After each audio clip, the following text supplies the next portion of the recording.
そうだ。忍びの時代は終わる。 So this chapter is what we've been waiting for, because not only did it confirm what we already knew about Himawari having this hidden power, which I think I know why that's the case, I will explain later on in the video, but it also gave us our first look into the time skip, or technically our second look into the time skip. And by that I mean Naruto being sent away by Kawaki, and more importantly the reason why that's the case. This chapter seems to be the tipping point that led us into that direction, which we'll get into, but let's start from the top. So the chapter basically began where we left off with the prior chapter, with Kawaki attacking Boruto. And I will say the spoilers made it seem like Kawaki was actually attacking Boruto, like fighting Boruto, but he just seems to be questioning Momoshiki himself, because based on the dialogue between Kawaki and Boruto, Kawaki is just asking Momoshiki to come forth, right? And Boruto is kind of denying that Momoshiki was there because he doesn't know that Kawaki can sense Momoshiki. And I think it's kind of weird that Momoshiki wouldn't inform him that Kawaki does know that he's there when he's there, because I think Momoshiki did see that Kawaki noticed his spirit, right, back in the prior chapters. So Boruto constantly lying to Kawaki, saying that Momoshiki isn't there when Kawaki knows he's there, will only make Kawaki more angry and trust Boruto less, which is exactly what's going to happen in this chapter. So I think Boruto should have just told him that, yo, you know, I'm having this conversation with Momoshiki and this is the reason why we were talking, because he has information on Eida's ability or something. Try to reason with Kawaki, you know. I think that would make more sense, but maybe Boruto is thinking that, you know, Kawaki doesn't have any logical reasoning skills and he'll just like get angry and start to lash out. So I think maybe that's why Boruto is listening to Momoshiki and not telling Kawaki, or anyone else for that matter, that he's able to constantly like communicate with Momoshiki. So due to this confrontation, everyone in the room will know what's going on. So we have Sumire and Sarada coming in telling Kawaki to calm down and all that jazz. And of course Sumire knows that Kawaki was the one who killed Boruto initially, so she's a little anxious or nervous about the situation, while Sarada is a little less concerned because she doesn't know the context behind what they're talking about, right? So in reference to Sarada telling them to stay focused on the mission, Kawaki said that Otsutsuki don't care whether we're in the middle of something or not. Then Damon said something interesting. Maybe I'm reading into it a little bit, but he said, that's for sure, and he laughed. Now, I don't know if that means anything. Maybe Damon is aware of the situation or something. I'm not 100% sure. It could just be like playing around, saying that, okay, cool, he's right about that, but I don't know. Maybe it means something. Maybe I'm reading into it too much, you know, we'll see. But then Shikamaru phoned in, which is basically what they've been doing the entire time, telling Kawaki to stand down and let go of Boruto. Kawaki didn't want to listen, and he's like trying to be reasonable, right? So he's saying that you bystanders shut up and listen, that bastard Momoshiki is up to something, that's what my guts is telling me. Now, I find this very interesting because I understand that Kawaki is concerned about the situation, right? But he knows that he saw Momoshiki. So if he has a claim saying that Momoshiki is up to something, right? I don't think he should like tell Shikamaru that it's just his gut feeling. I think he should tell Shikamaru that he saw Momoshiki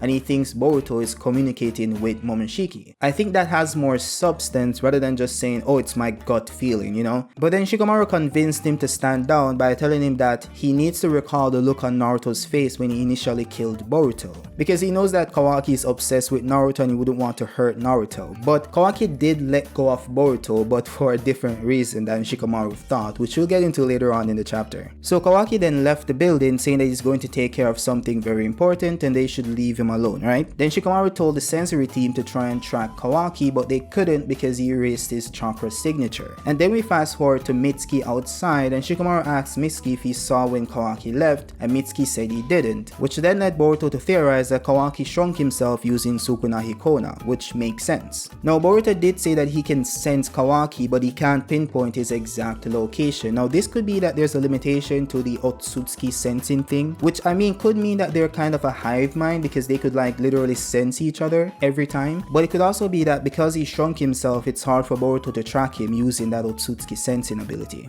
Now Eida also left the building, which gave us this very interesting interaction between Konohamaru and Mitsuki. I say this because as Mitsuki was going to look at Eida, Konohamaru told him not to look because he might get seduced again. Now what this means is that everyone is aware that you need to look on Eida to be affected by her ability. This is confirmed canon at this point. This isn't a theory. And this brings us back to my prior chapter review when I said that Sage Naruto would be effective against Eida because Naruto doesn't need to see her to fight her, because Sage would allow him to close his eyes and fight while being blind. That's by manipulating the nature energy around him. So Naruto would be a great combatant for Eida, more so than Sarada and Sumire, but we'll see how that plays out. Now Eida then tried to leave the premises as well, and Boruto tried to stop her, which then prompts Eida to tell Boruto to stop ordering her around. And she also says that I don't care about butting heads, but if you try to block me from doing what I want, I won't play nice with you. Now this could mean that Eida can floor Boruto in taijutsu, or she's going to have Damon take care of Boruto similar to what she did to Code, since she said that she doesn't know much taijutsu, right? So we'll see how that plays out as well. We then fast forward to Jigen's dimension where Code is creating more of the Ten Tails clones, and it says that he has created over 1,000 of them. He also said that he wanted to attack the village using the clones as well, but he can't because Eida is actively watching him, which would remove the element of surprise. And I think he should be more worried about the power level of the characters, because whether there's an element of surprise or not, he's going to get clapped by Damon again, along with Boruto and Kawaki. But we'll see how that plays out, because it seems like what's going to happen is that he is going to get the element of surprise since they're busy with their own problems at this point in time. Now Eida with her Senringan is able to see that Code has created these 10 Tails Otsutsuki clones, and she relays that information to Shikamaru. Now Shikamaru then rightfully asked Eida how strong are these clones, and she said that they're a piece of the 10 Tails. I don't think they would be weak. Now this means that the 10 Tails itself is still a great power source in the universe of Boruto, if they think that the strength of the 10 Tails themselves might be a problem. But this also kinda implies that it might not be a problem, because Eida seems very nonchalant about it, because it's like she doesn't even care if Code comes and attacks the village. She doesn't think that's a problem. So it could be that they're strong but not strong enough to take on Damon and everyone else in the village. So we'll see what happens, but you know, I think they might be pretty strong since they're mixed with Code's chakra as well. But you know, let's see, they might be Sumire level for all we know, so let's see how that plays out. She also informed Shikamaru that Code feels that Kawaki stole everything from him, including Ishiki and herself, so he's planning to destroy everything Kawaki values, which Shikamaru deduced would also mean the village. We then switch over back to the store where Eida is buying some clothing, and we also have Boruto and Damon there as well. Now Damon is basically teasing Boruto, saying he's worthless. He also says that he's weak and he doesn't have any redeeming qualities. Damon then basically says everyone he's met in the village so far is very weak, which Boruto then rebutted by telling Damon that wait until he meets Naruto and Sasuke, which means that Boruto still thinks that Naruto and Sasuke are the strongest members in the village. Now this could be referring to like base Boruto and not Borushiki, but who knows. But then something very interesting happened. Damon sensed something and ran outside, which then appears to be Himawari. He then charged at Himawari and asked her who she was, only to then find out that it's Boruto's sister.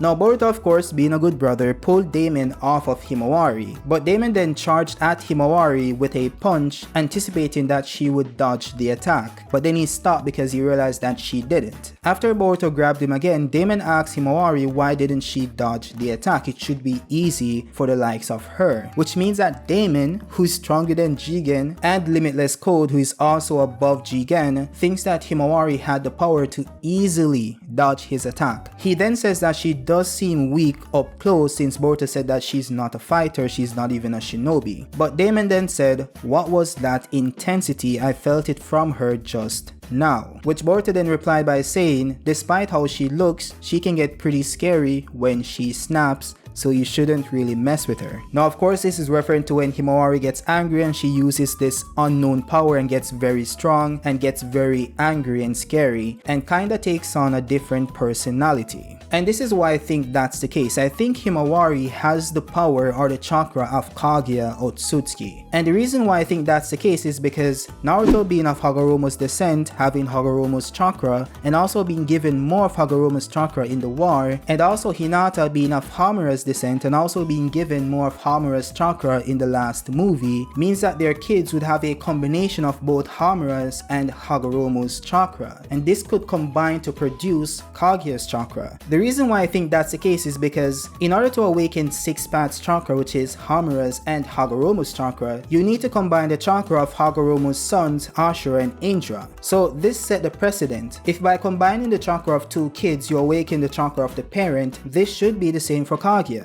So similar to how you can awaken Hagoromo's chakra by combining the chakra of his two sons, you should be able to awaken Kaguya's chakra by combining the chakra of her two sons. So since those chakras were combined in the creation of Boruto and Himawari, they should be able to produce Kaguya's chakra. Now this would explain why Boruto is also so strong, and maybe he has it to a lesser extent, or maybe his power is more latent since Damon didn't sense it within Boruto. But Himawari definitely has this power. Now a lot of people will say that Kaguya was weak or whatever, but this is where it comes to like genetic mutation and all that jazz, right? We have chakras and DNA coming together to form something new, which means that this could even be more powerful than Kaguya's initial chakra. So this would explain why Himawari has this amazing power that Damon can sense within her. Now I have a video that I put out like 2 days ago based on the spoilers themselves, so you guys can go check it out. I actually go into more detail on the topic, but that's basically the gist of it, so we'll see how that plays out. Now there was a funny bit in that conversation with Boruto saying, wait a second, Damon, don't tell me you think Himawari's, and then Boruto's like, yo, big bro won't ever approve of this, and Damon is like, yo, confused about what he's talking about. Now obviously like Boruto is implying that Damon likes Himawari, and that might be why he's going after Himawari, but that certainly is not the case. So you know, Boruto is way off in that analysis. We then move over to Naruto and Hinata basically enjoying their married life, you know, preparing dinner for Himawari and basically just having a nice time. And then Kawaki shows up out of nowhere to ruin everyone's day. So Kawaki's like, yo, I need to talk to you, let's sit down and have a conversation. He also bashes the sensory unit, saying that, yo, they didn't sense me and all that jazz, and all they rely on is chakra sensing, right? But I think this is a little bit disingenuous because not only did he turn off his chakra signature, which means that they couldn't detect him, he shrunk using Sukuna Hikona. So there's no way they could have seen him or sense him, but then he's like criticizing them for not being able to do so. It's kind of ridiculous, but you know, it is what it is. So Kawaki then goes on to tell Naruto that he's grateful for everything that he's done for him, and he's the reason why he has the reason to live. He's the reason that he's the person he is today. Naruto is basically telling Kawaki, yo, this is getting creepy, bro. You need to cut that shit out, right? You were a good person before, you just needed to push in the right direction. And Kawaki is basically saying that, yo, you enabled me to do so, to be this person I didn't know existed before. Which he's having a very deep conversation. I understand why he's doing it, because what happens next, of course. And he's saying that, yo, I would do anything to protect you, even die for you without hesitation. But in this world we live in, it's full of crap, and generally good people like you are those who die first, so long as gigantic pieces of crap like the Otsutsuki are running amok. Naruto then says, well, it's our job as ninja to dispose of such bastards. Kawaki then replied saying, no, ninja are simply those who die earlier. That's the extent of it. I only know this now that I've gained their powers, referring to the Otsutsuki, but that's what comes of taking on the Otsutsuki. Whether a ninja or not, you have no choice except to be killed. He then says, I'll destroy the Otsutsuki, every last one of them, using their own powers to root them all out. And of course, Naruto and Hinata is reacting to this information. Naruto, being aware that Kawaki killed Boruto initially, kinda got the drift of what Kawaki was trying to say. And then Kawaki said that I came here to follow a procedure, cause I shouldn't do this without telling you. Kawaki then turned to Hinata and said, do you know what my first thought was when I found out Boruto was alive? It was that I failed to take him down. I even felt a sort of guilt over having messed up. It actually surprised me, but this time I swear. But before he could finish, Hinata slaps him in the face and basically tells him that he's insane. No decent human would think that way. And Kawaki actually agreed, saying that only a crazy person could kill their brother. He then said, I've reached the conclusion that there's no other way and you guys won't ever be able to carry it out, so I'll do it, even if it means you'll hate me to death for it. Naruto then replied saying that I won't let you, so you'll end up killing me before you get to Boruto. Can you still do it? Kawaki then said, I ain't asking you to understand, then activated his dojutsu and sent Naruto away using his space-time ninjutsu. Kawaki then said, once it's all done, you're welcome to kill me, so just wait until then, Lord Seventh, and that's where the chapter ends. Now what I will say about this entire ordeal between Kawaki and Naruto in this exact situation is that I understand where Kawaki is coming from, basically saying that yo, in the end everyone will die, the Otsutsuki will reign supreme, whether you're a ninja or not you will be killed. It's just that when you're a ninja you tend to die earlier since you're the first ones that tend to face off against the opponents. So basically what he's saying that a ninja doesn't mean that you get to take down the Otsutsuki, it just means that you're the first one to die and then everyone else dies afterwards. And to a certain extent, depending on the Otsutsuki they're talking about, you know, of course we're into Ishiki and all that jazz, maybe Shiba Otsutsuki as well, this does make sense and it's somewhat true. But in regards to other Otsutsuki like Momoshiki and other Otsutsuki that have died before, that certainly was not the case. So I'm trying to understand like Kawaki's rationale here, because at the end of the day it doesn't matter who you are fighting, whether it's the Otsutsuki or another human being that's very powerful, people will die. That's what happens. Soldiers die because they go out to fight. That's why they die initially. When you're on the front lines, that's basically what happens. It doesn't matter whether it's the Otsutsuki or not. So I don't know, this kind of vision seems kind of short-sighted, or maybe I'm missing something. And I also wish that his personality wasn't this dark or cold. They should have made us like sympathize with Kawaki more. This is his big motivation for turning evil, or not necessarily turning evil but becoming the antagonist for the series, right? Because you don't need to be evil to be the antagonist. So I do believe that they should have made it more like compelling emotionally, because how he responded to Hinata doesn't seem like someone who is upset that he's going to kill his brother or that he killed his brother before. He's saying that yo, he felt guilt that he didn't do it properly, right? And he's just gonna do it again. Based on how he's saying it, he just comes off cold as someone who doesn't care, which is why Hinata responded the way she did, right? So I just think that if he had come off with more emotion and all that jazz, then it would have made more sense to Hinata and everyone else, or maybe people would sympathize with him more, which is very similar to like Sasuke in part 1. People sympathize with Sasuke because his emotions were so deep and real, and he was able to show them and convey them to the audience, so people sympathize with his descent into madness. But Kawaki on this hand, he just doesn't know how to emote or show emotions, right? So he just comes off very cold. He might feel that way, but he doesn't know how to show it, and that will come off a certain way to other fans who can't really read into things that much. But this really does lead into the entire line about the age of the shinobi is over, because that's what Kawaki is referring to in this chapter. So it'll be very interesting to see how this plays out in the future. But he also sends Naruto away to another dimension. Now people have theorized that it's in Ishiki's dimension where time doesn't flow, but that wouldn't make sense because Daikokuten is explained that it only puts things that have been shrunken in that dimension, and we also know that you can't shrink people. So I don't know if he's sent to that dimension. It could be that they were just sent to another random dimension that Kawaki knows about, and they're just like chilling out and jazz, you know? So we'll see how that plays out. I don't think he's in that dimension. I also mentioned on Twitter that it's possible that Naruto can reverse summon from that dimension, right, using the toads, because we've seen dimension summoning a lot in the series. We've seen Kashin Koji reverse summon from Jigen's dimension to the Konoha village. We've also seen Sasuke back in Naruto Shippuden summon his hawk from the prime dimension to Kaguya's dimension. So it's clear the summons can work in between dimensions, but I don't know if the writers will allow Naruto to do it, because all Naruto would need to do is summon a toad, crawl into its mouth, and let them reverse summon back to Mount Miyaboku, and then they can travel to the village or summon to the village. So I think that would make more sense, but I don't think it's gonna play out because the writers don't seem to like want to give Naruto that ability. But all in all, this was a really great chapter. It was really impactful on the story. I just hope that Kawaki's justification makes a lot more sense in the upcoming chapter. I hope we see more.